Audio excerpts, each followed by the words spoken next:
The dawn rolled low across the Cumberland Plateau like a slow-moving tide of pale smoke. Autumn fog drifted through the hemlocks in long, silvery ribbons, clinging to every hollow and wrapping the ridges as if the mountains themselves wished to stay hidden a while longer. The air carried that sharp October bite that stiffened a man's fingers even through buckskin gloves. Somewhere down the slope, a squirrel scolded, and above it all came the steady creak of pack-saddle leather, an old sound, a frontier sound, answering the rhythm of a single horse's hooves on wet leaves. Elias Boone Hardesty rode with his collar turned up, a rifle across his lap, steam feathering from the bay gelding's nostrils. He moved like a man accustomed to great distance. 35 years old, half Scots and all sinew, Elias carried the mark of long seasons in the high Rockies, the quiet eyes of one who had tracked storms across the wind rivers and lived to speak of it. The easy balance of a man who had slept more nights on pine boughs than in cabins. A scar ran along his left forearm, puckered from a Blackfeet lance that had come too close in a fight neither side truly wanted. Another ache deeper and more recent throbbed beneath his ribs where a mule had rolled on him the previous spring, forcing him out of the mountains and back east to heal. He missed the big country, but he knew the plateau too, knew the Clinch River's long bends and the hidden ravines where fog gathered like wool. And it was toward one of these bends he rode now, following a faint trail to a trading post few men still visited. Ambrose Kincaid's place sat where a rocky ledge overlooked the river's slow water. Once it had been a bustling stop for Shawnee hunters and long hunters from the settlements, but the big fur outfits had shifted their power west, toward the upper Missouri and the free trappers who roamed it. Most posts had closed. Kincaid remained lean, gray, stubborn as a hickory root, and as hard to dig out. As Elias approached, a column of wood smoke rose from the crooked chimney, carrying that warm, sweet scent of hickory. The old trader stepped out, wiping bear grease from his hands onto an apron darkened by years of trade. "Well, I'll be switched," Kincaid said, peering through the fog. Elias Boone Hardesty, returned from the land of buffalo and trouble. Thought the Blackfeet might have eaten you by now. Elias swung down and clasped the older man's arm. "Came close once or twice. Your coffee still tastes like boiled saddle blankets?" Kincaid grinned. "Worse. Come in and suffer some." Inside, the post smelled of beaver pelts, tobacco twist, and the faint sourness of long-kept hides. Powder horns, axe heads, kettles, and bundles of trade goods hung from rafters blackened by years of smoke. The clinch burbled faintly beyond the wall. Kincaid poured the coffee burnt, thick, unforgiving, and watched Elias sip it without complaint. "I got something for a man like you," he said finally. "Something no one else around here's got sense enough to fret over." Elias raised an eyebrow. "If it's another batch of counterfeit Spanish coins, I'm not interested," Kincaid snorted. "Wish it were that simple." He limped to a shelf, moved a stack of beaver plumes aside, and returned with a small roll of deerskin, bound with faded sinew. He laid it on the table between them. Elias waited. Kincaid nodded toward it. "Go on, open it." Elias untied the brittle sinew. The deerskin unfurled with a papery crackle, revealing a patch of faded ink brown, almost reddish, like the stain of dried blood. The fragment was no larger than a man's hand, but it bore marks unlike any frontier scrawl. Straight lines intersected in deliberate fashion, small crosses, circles with slanted slashes. A saw-toothed ridgeline, a single reversed S marking a river. He leaned closer. "You seen something like it before?" Kincaid said quietly. Elias didn't answer at first. He traced one symbol, a small combination of cross and dot, then exhaled through his teeth. "That there," Kincaid said, tapping the skin, "some folks call it the myth map." Elias looked up. "They think it's a fake?" "Ha, they think it's a camp joke, a tall tale. Claim it came from a mestizo guide who followed a Spaniard out of the De Luna expedition, one of the few what made it back alive from those cursed red hills." Elias studied the marks again. They were old. The ink had eaten into the skin. But more than that, he recognized the pattern. He had seen something similar in the margins of Jedediah Smith's own journal, copied from an older source. Spanish survey marks, the kind early explorers scratched into tree bark and mule packs.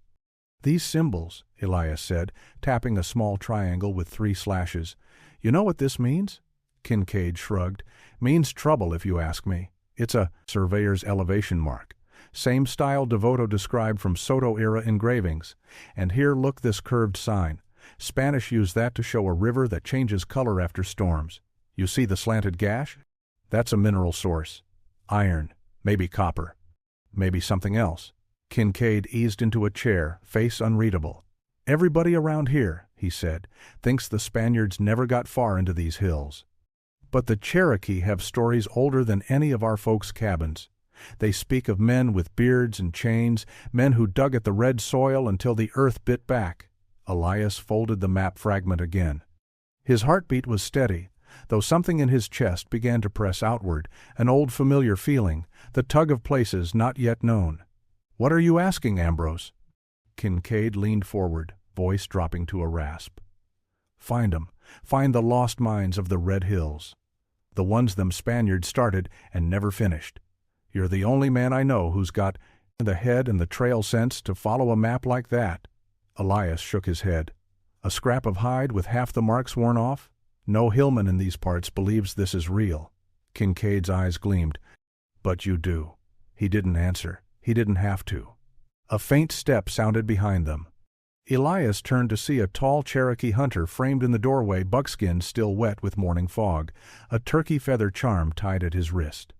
His name was Atsari, a man Elias had traded with before, quiet but sharp-eyed. Atsari looked at the rolled deerskin in Elias's hand, and something like grief flickered across his face. "You would follow that map," Atsari said softly. Elias nodded once. Atsari stepped inside, shut the door with the gentleness of a man handling something sacred. "Then hear me," he said. "The men who walked those trails, in the old days, they did not come back as themselves. The hills changed them, or killed them, or swallowed them whole." Elias held his gaze. "What do you think lies out there?" Atsari answered without blinking. "Something the Spaniards wanted, something the mountains refused to give." And with those words the fog outside thickened, curling around the trading post like a living thing, as if the plateau itself listened, waiting for the next step Elias Boone Hardesty would take. The fog burned off by mid-morning, peeling away from the ridges like smoke off a dying fire. Elias rode south beside Atsari, leaving the Clinch River behind them and following a narrow trace that wound through towering tulip poplars and chestnut oaks. The air smelled of leaf rot and cold water. Somewhere ahead, a raven croaked, and its shadow crossed the trail like a passing omen. Atsari traveled with the quiet balance of a man tuned to the land. His steps made little sound. Even his pony seemed to place its hooves more carefully when he guided it. Elias respected that. He had known many hunters in the Rockies who moved like ghosts, but Atsari's silence was something older, like he was walking through the memories of his people rather than the present earth. They stopped beside a spring-fed pool where clear water seeped from limestone. Elias unrolled the deerskin map between them. The marks looked even stranger in daylight, simple lines, yet carrying the weight of centuries. Atsari studied it without touching. "This sign," he said, pointing to a tiny spiral, "marks a salt path used by the deer. Our ancestors followed these before your people ever came." He tapped another. "This cross is not ours. It is from the men who came with chains." "The Spaniards," Elias murmured. Atsari nodded. "They watched much, wrote much, understood little." Elias felt a slow tightening in his chest. Most men dismissed the fragment as a drunken rumor, but Atsari recognized the landmarks. And that meant the map wasn't myth, it was a hybrid of 2 ways of knowing the land, Spanish surveying and Cherokee memory. They rode east into overhill country. The slopes gentled, the forests thickened, and the world felt older here, shaped not by axes, but by fire, wind, and the long will of rivers. Midday light filtered through yellow leaves, throwing shifting patterns across the ground. They came upon a small settlement of frontier families living in shabby log cabins, each one hardened by hunger and thin harvests. Smoke rose from the chimneys in tired spirals. A pair of children stopped stacking wood to stare at Atsari with open mistrust. An older woman approached Elias, recognizing his rifle and the mountain-worn look about him. "You headed into them hills, mister?" she asked. "Chasing that Spanish fool's story?" When Elias didn't deny it, she laughed harshly. "Every few years, some wanderer gets a whiff of gold and starts dreamin'. They come through, all fire and purpose, and then winter comes and they never pass back this way." A man leaning on a split-rail fence added, "Ain't nothing in them red hills but ghosts and red clay. If the Spaniards dug anything, they buried themselves with it." Atsari gave them a long, level look but said nothing. Elias thanked them and continued on, but their words stayed like thorns under his skin. He had spent half a lifetime tracking trails most men swore didn't exist. He knew the line between myth and map was thin, thinner still, in a land where 3 centuries of stories lay buried under leaf mold. By late afternoon, they reached an abandoned settler homestead perched on a ridge. The cabin had collapsed under years of storms. Its roof lay broken, the logs lay scattered like pickup sticks. Yet 50 yards away stood a Cherokee winter house, an Asai still intact, its bark cladding weathered but strong, its roofline tight as a drum. Elias walked around it slowly, running a hand across the daubed walls. "Storm should have taken this down too," he said softly. Atsari crouched near the base. "It stands, because it was built to stand. We choose the direction of the wind. We bend saplings, not cut them square. The earth holds the walls like a mother holds a child." Elias knelt beside him. He traced the interlocking sapling frame beneath the clay and bark a lattice designed to flex rather than break. He had read descriptions of such houses in the accounts of James Willard Schultz and in the early writings of traders who lived among the tribes, but seeing one unbroken beside a shattered white man's cabin was something else entirely. "How old?" Elias asked. Atsari pressed his palm to the wall. "My grandfather helped build this one." Elias stepped back.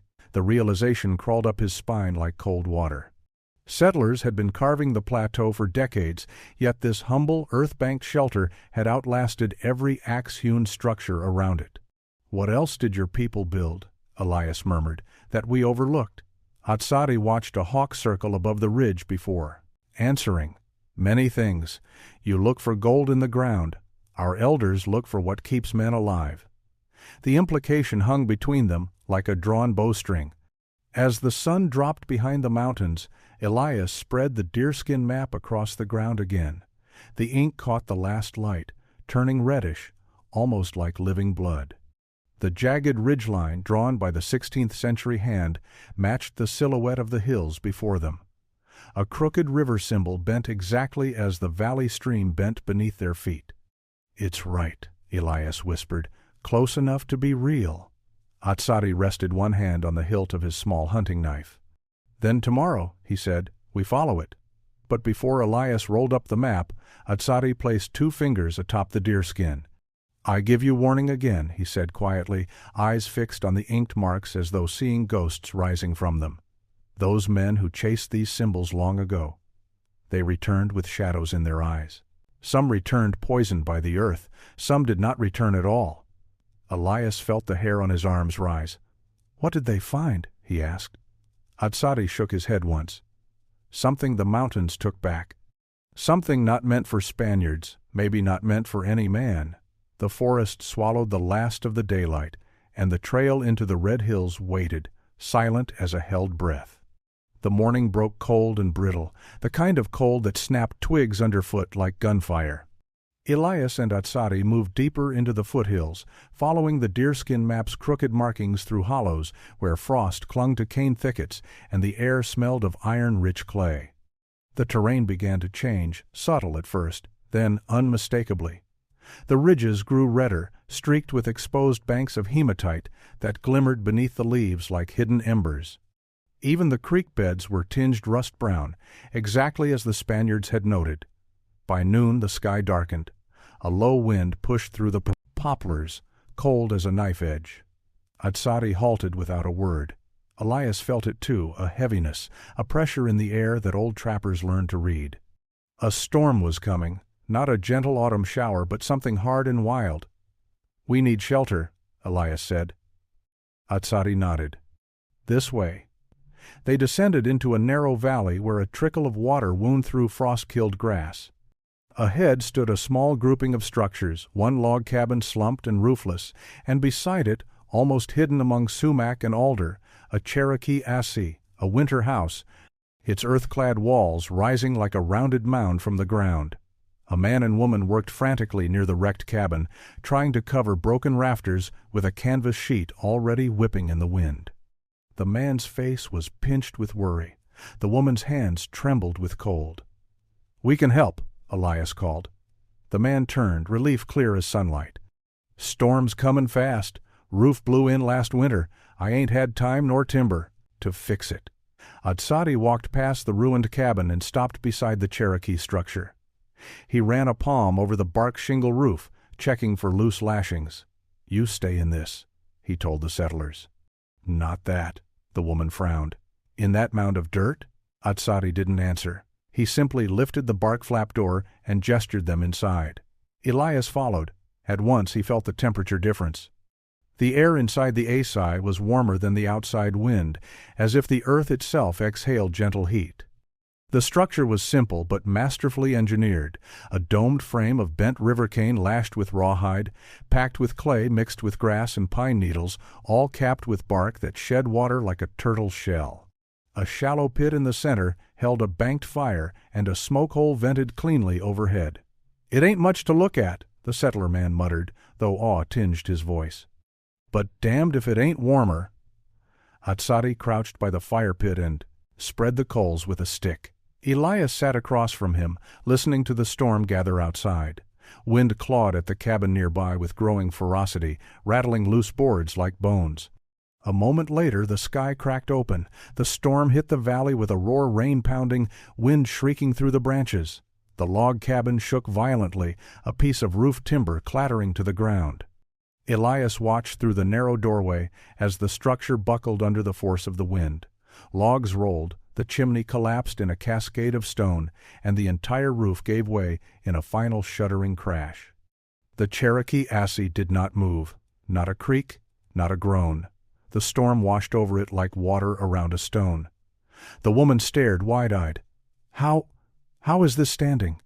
Atsari spoke without looking up. "The earth holds it. The wind passes around it. We bend to the storm, not fight it." Elias studied the walls again. Moisture darkened the clay, but did not seep inside. The dome shape shed the wind. The ground-anchored frame didn't resist the storm's force, it absorbed it. Every part of the design was deliberate, refined over generations. "This should be taught in every frontier school," Elias said quietly. "It's worth more than 100 pages of trapping lore." Atsari gave a faint smile. "My people learned from the land. The land is the oldest teacher." Outside, the storm raged on, rolling thunder across the hills.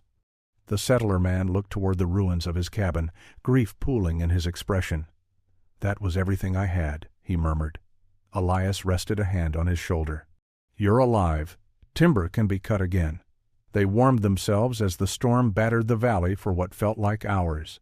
At moments the wind howled so fiercely it seemed the whole world leaned sideways. But the assi held firm, earth-banked, wind-smoothed, built with the same principles that Schultz once wrote about in his accounts of Blackfeet winter lodges, and which early traders noted with equal respect.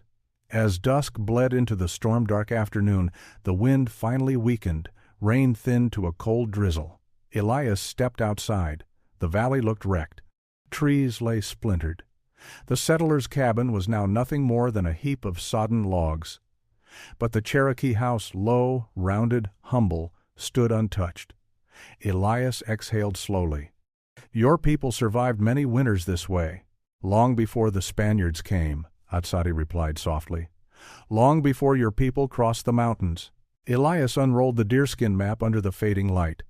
The storm had soaked the edges, but the ink marks, the old Spanish symbols mixed with Cherokee paths, seemed to glow against the wet hide. A crooked ridge symbol matched the hills to the southeast. A reversed river mark matched the storm-fed creek, and a cluster of small crosses lay exactly where the red hills would begin. Atsari stepped beside him. "Still you follow it?" he asked. Elias nodded. "Especially now." Atsari's face darkened with memory.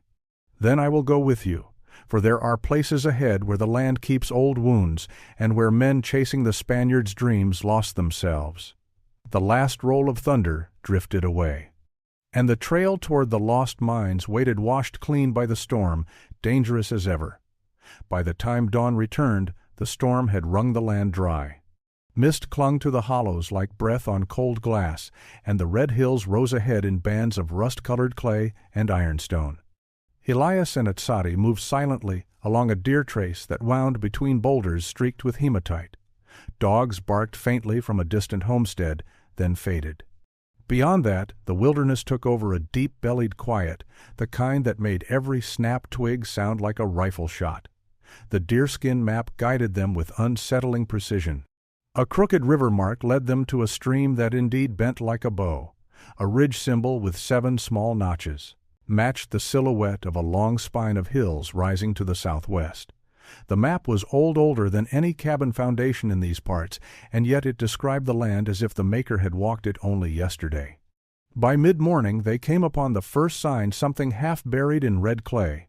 Elias paused, crouched, brushed away leaves. A shard of metal winked beneath his fingers. He lifted it into the light. A spur fragment, not British, not French trader, and wrong for any frontier blacksmith. Spanish. Atsari took it, turning it slowly in his palm.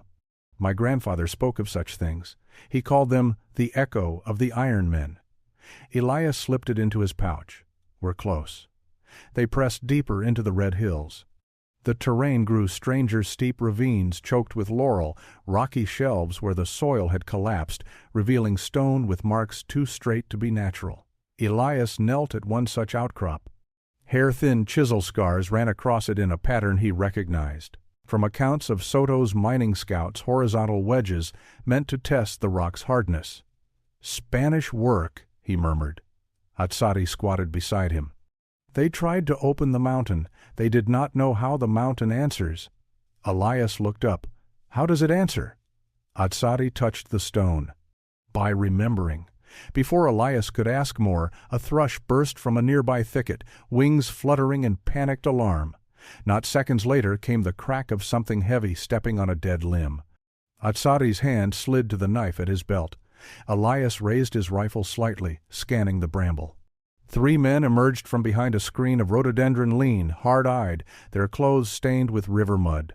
Poachers. Every region had them, men who lived off the land with more hunger than honor. "Well now," their leader drawled, grinning through missing teeth. "Ain't this interestin'? 2 fellas sneakin' through the red hills, followin' an old Inj." Atsari's stare cut him off like a blade. The leader cleared his throat. "We heard tell some fools been sniffin' after the Spanish diggings. Thought we'd come see for ourselves." Elias eased his rifle down but didn't relax. "We're just passing through," the man chuckled. "Anybody passin' through here got business, friend. Question is, are you gonna share it?" Atsari stepped forward, not aggressively, just enough to shift the balance. "We share nothing with men who track others like wolves."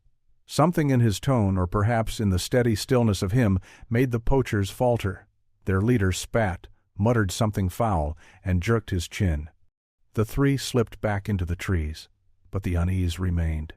"Those men will follow," Atsari said once they were alone again. "They chase things they do not understand." Elias nodded grimly. "Or things they fear others might find first." They moved on, more alert now, climbing a narrow ridge trail, where red soil stained their boots. As they walked, the hills opened into a shallow basin.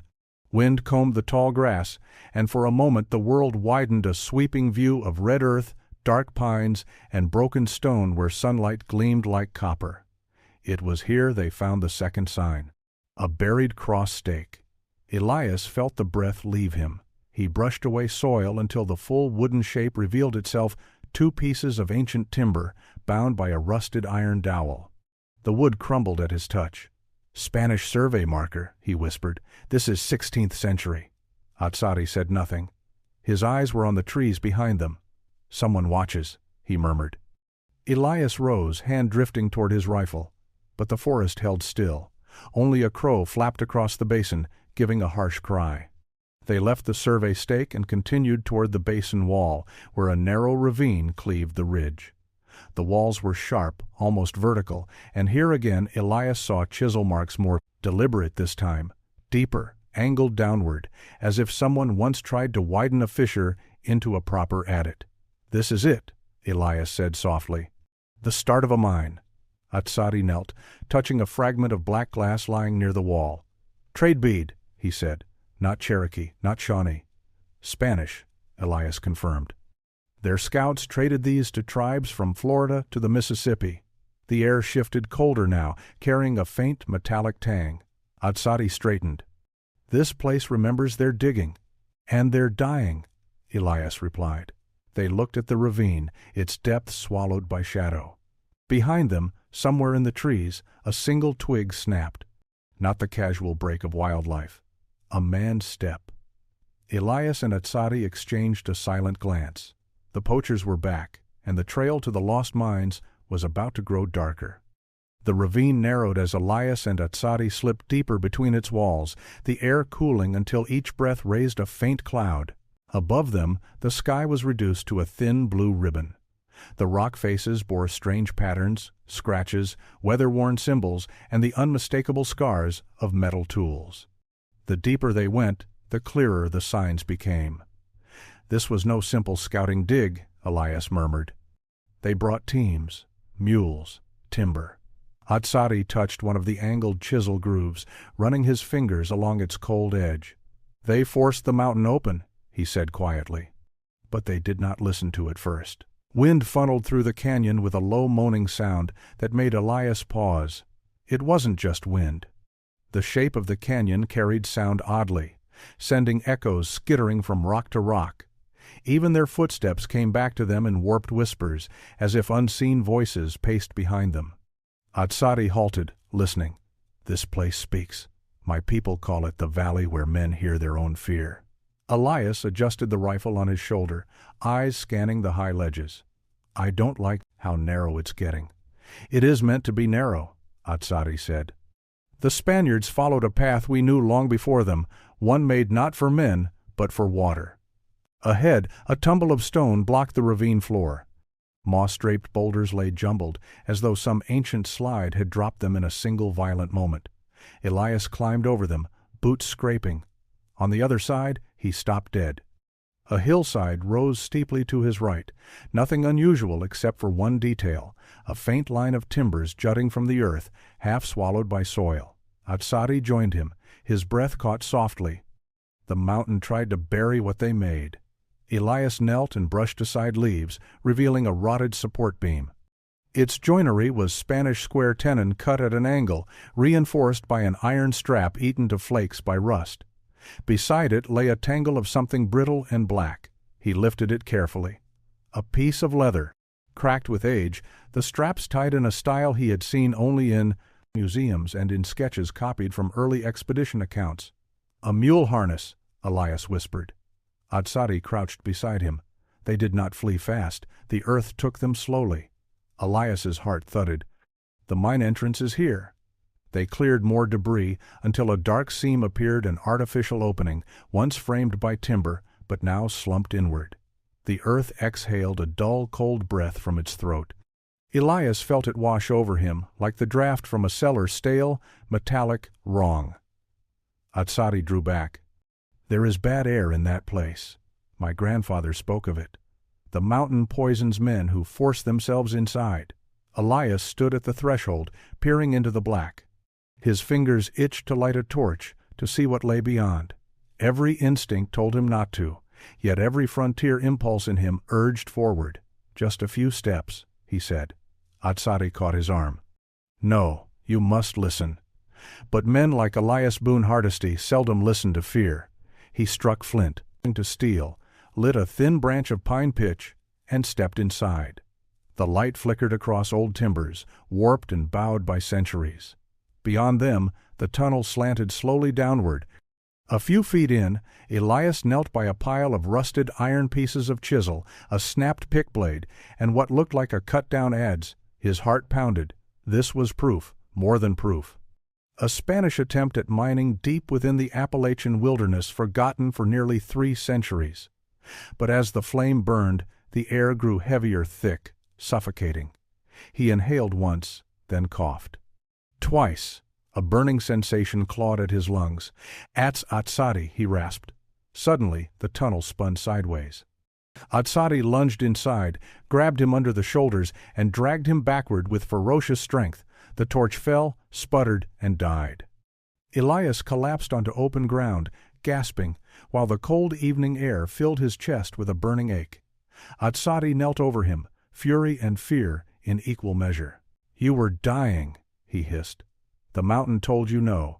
You refused to hear." Elias coughed hard, vision clearing. "Bad air pocket," he wheezed. "Probably trapped down there since the collapse. Or placed there by the mountain," Atsari said darkly. Before Elias could reply, a twig snapped above them. Then another. The sound of cautious feet on stone. Atsari grabbed his knife. Elias rose unsteadily, rifle in hand. Shadows moved among the ridge above the mine entrance, 3 of them. The poachers. The leader called down softly, voice echoing off the canyon walls. "Well now, looks like you boys found something worth guarding. Why don't you just step aside and let us take a look?" Atsari stood tall. "There is death inside that hole." The poacher laughed. "Death don't scare us, not when gold's on the other end." He and his men began descending the boulder slope. Elias and Atsari backed away slowly, not daring to fire first in the tight canyon. But the poachers never reached the mine. As they clambered down, one man stepped onto a loose stone. It shifted beneath his boot, knocking free a larger slab. The slope came alive, stones clattering, soil sliding. The leader yelled, grabbing for a root. Another grabbed at him. The entire shelf collapsed in a thunderous cascade. A choking cloud of red dust filled the ravine. When it cleared, the men were gone, buried under the stones the mountain had been waiting to release. Elias stared at the heap of debris, chest tight. Atsari spoke quietly. "The mountain remembers." Elias swallowed hard. "So do the dead." The canyon fell silent again, holding its secrets close. And deeper in the earth, the lost mine waited, still breathing its poison, still guarding what the Spaniards had sought and never lived to claim. The dust settled slowly over the canyon floor, drifting like pale smoke around the heap of fallen stone. Elias and Atsari stood a long moment in silence, listening for any sign of life beneath the rubble. There was none, only the slow tick of pebbles sliding into new places and the distant caw of a crow circling overhead. The mountain had spoken with final authority. Atsari bowed his head briefly. "They followed greed," he said, "and greed blinds a man to where his feet fall." Elias wiped grit from his cheek. "They wouldn't have survived the air inside anyway." He meant the words as a simple observation, but they landed heavier than expected. The truth of the mine was no longer the campfire myth told by traders or the wild rumor whispered through settlements. It was here, raw and real, an abandoned wound in the mountain, filled with the dead air of a failed dream. Elias took a few steady breaths and crouched beside a patch of exposed clay. His fingers brushed against a tiny shard of pottery jutting from the dirt. He eased it out. It was thin, reddish, with a faint glaze Spanish majolica, the kind carried by expedition clerics and officers during the 16th century. Atsari knelt beside him. "The Iron Men left many things behind," he said, "but they carried away nothing." "That alone tells us why they quit these hills," Elias murmured. He tucked the shard into his pouch and stepped toward another boulder that had split in the collapse. Something glinted beneath it. He heaved the stone aside. A wooden tablet lay half-rotted, its surface deeply scratched. Elias brushed off the grime. A carving spanned the length of it, hasty lines etched by a desperate hand. A cross, a downward arrow, a cluster of symbols marking danger. And words, faint but legible. "No oro, aquí solo muerte." No gold here, only death. A cold wind threaded through the ravine. Atsari touched the carving gently. The one who wrote this wanted others to turn back. Elias studied the warning, imagining the last Spaniard who had stood here, choking on the same poisoned air, carving his final truth into that wood before the mountain swallowed the mine. The myth was never about gold, Elias said. "It was about a mistake." Atsari nodded, and men kept repeating it. Elias rose and sheltered the tablet beneath an overhang so weather wouldn't strip it further. Then he walked the perimeter of the collapsed entrance. He found more remnants: mule shoes, rust-frozen rings, splintered handles of tools. These were not the evidence of a successful operation. These were the remnants of a fight for survival. Back near the boulders, a narrow side shelf caught his eye. He climbed toward it and found a small hollow carved into the wall. Inside was a bundle wrapped in what remained of leather. Elias lifted it carefully. The leather cracked apart as he opened it, revealing a notebook made of rough sheets bound with sinew. The pages were brittle but preserved by centuries of dryness inside the hollow. Atsari watched quietly. "What is it?" "Notes," Elias whispered, scanning the faded lines. "Spanish scouting records. Lists of ridges, water sources. And here. Look. These symbols match the Cherokee winter houses. They copied your people's designs." Atsari's jaw tightened. "They learned from us even as they harmed us." Elias nodded. "This is why the map showed Cherokee paths. A mestizo guide would have understood both worlds, your people's roads and the Spaniards' obsessions." He flipped another page, his breath caught.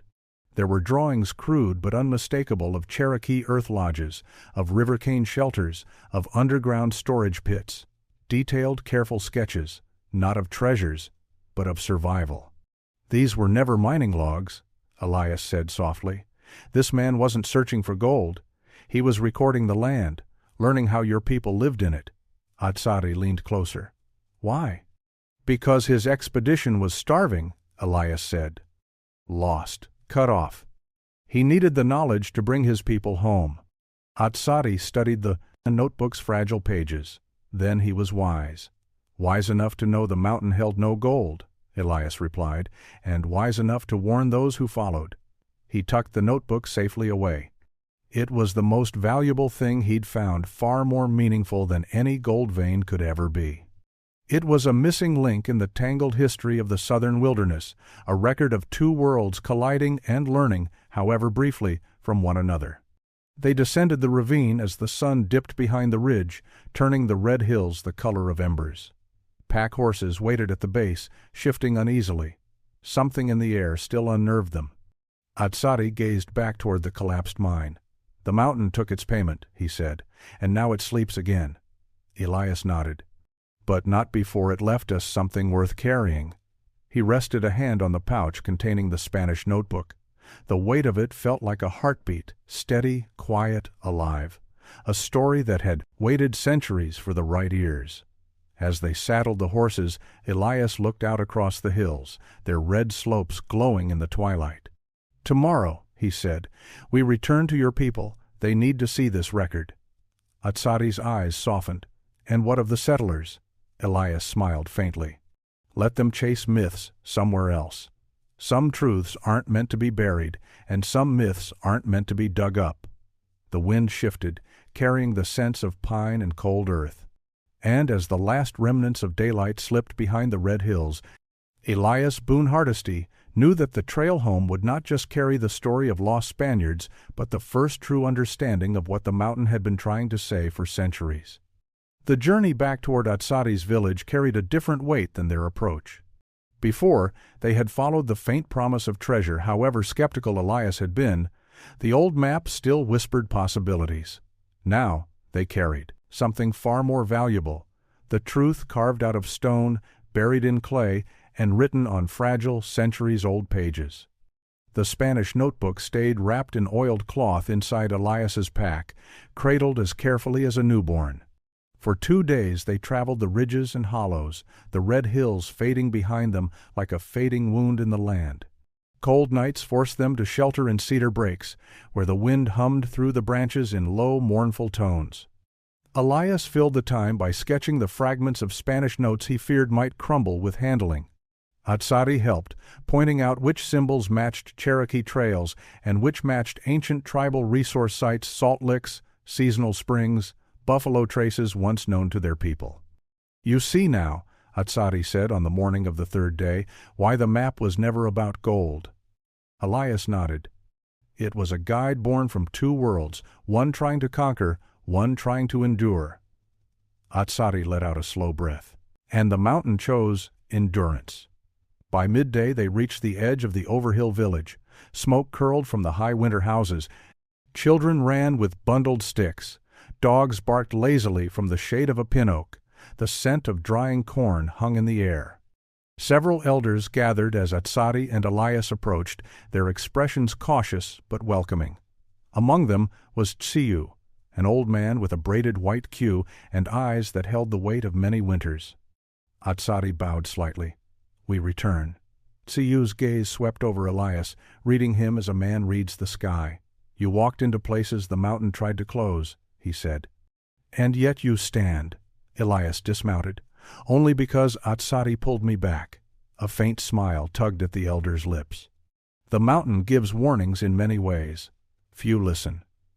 A small council fire was lit in the center of the village, and Elias laid out the Spanish notebook beside the deerskin map. The elders leaned close, whispering in their own tongue, as Elias translated what he could.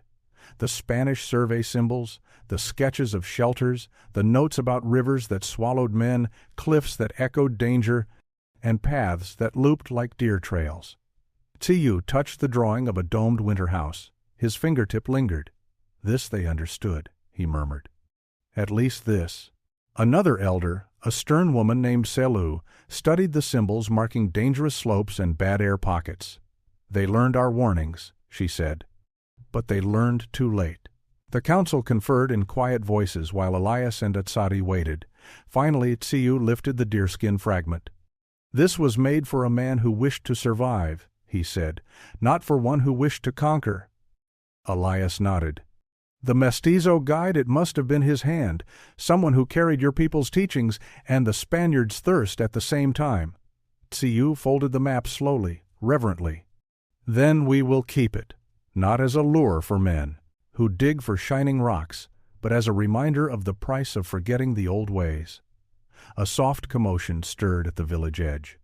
The settlers from the destroyed cabin the same couple Elias and Atsari had sheltered approached with cautious steps. Their faces were pale from fatigue, but their eyes carried hope. Elias stood. "You came far." The settler man nodded. "We were told we'd find the Cherokee who helped us. We've nowhere else to go." Selu stepped forward, the slightest tilt of her chin betraying both strength and sympathy. "Winter comes early this year. The storms will be hard. You may shelter in the earth house near the river, but you will follow our ways if you wish to live." The woman bowed her head. "We will." Elias watched as the elders led the couple toward the winter house, a structure older than any nearby cabin, built with the same principles that had saved them days before. Flexing saplings, earth-bermed walls, bark roof, central, fire pit, vented smoke hole. "What your people know," Elias said quietly, "ought to be taught across the mountains." Atsari shook his head. "Those who wish to learn will ask. Those who wish to conquer never listen." Elias considered that for a long moment. When evening fell, the village gathered for a small supper. Children chased each other near the fire. Elder women tended simmering pots of beans and squash. The world felt, if only briefly, mended. Atsari sat beside Elias on a fallen log. "What will you do now?" Elias looked toward the dark line of the distant hills. "I'll ride west again. The mountains beyond the Missouri still have stories that need telling. Men out there still argue about who discovered what. They forget the people who were already living in those places." Atsari nodded. "Then take the memory with you." Elias touched the satchel holding the Spanish notebook, now entrusted partly to him and partly to the village. Copies would be made, knowledge shared, not for gold hunters, not for glory seekers, but for those who wanted to understand the land rather than carve it open. A soft wind rustled the leaves overhead. The fire crackled low. Sinew approached and placed a hand on Elias's shoulder. "We give you a final teaching," the elder said. "A man's wealth does not lie in what he takes from the mountain, but in what the mountain leaves inside him." Elias felt the words settle deep, like a stone sinking into still water. He stood, seeing the firelight flicker across the faces of the people who had welcomed him, taught him, and trusted him. people whose ancestors had survived every storm these hills had ever thrown. And he understood at last. The deerskin map had never been a route to treasure. It had been a lesson, a bridge between two ways of understanding the wilderness. A story of survival, written by hands long gone. A map that saved a people, not a mine. And as the stars rose above the Overhill village, Elias Boone Hardesty knew that this story, unlike the Spaniard's dreams, would remain.